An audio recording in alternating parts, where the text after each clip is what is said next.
So now we're going to prove how adding a suspended pulley here instead of a fixed pulley. So the rope is tied up here. We're not using any pulley.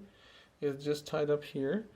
And then the same way we covered in the theory session, the rope is using a suspended pulley. So I have to pull it to pull the platform. So there's two support. So like I said, like we have learned in the previous webcast, is that if you're supported by two weights, two cords here, the total weight would be divided by 2 because the platform is supported by two cords. So in previous, when without the suspended support, we saw it took 3 Newton. So if we use suspended, it should give you 1.5, half of the 3. So if we pull, you see, overcome the friction in the static position, it's almost 1.5 here. So that proves that we're taking the advantage of a suspended pulley, and to pull this platform, we just need half of the weight that we half of the force that we would need without the suspended pulley. Now we're going to prove that if we are using two suspended pulley that we talked about in the theory session, like so. So we're using two suspended pulley. This part is fixed and this is just going over the pulley. How the mechanical advantage would be.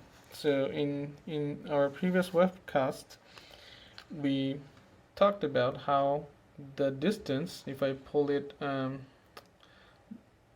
4 meter, this will move only 1 meter because it is supported by 4 cords.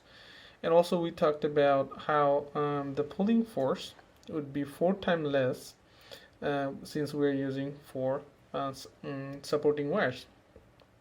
So now let's prove it.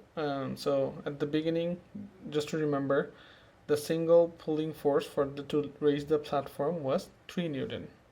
Since we're using 2 suspended pulley using 4 cords, so it should be 3 divided by 4.75.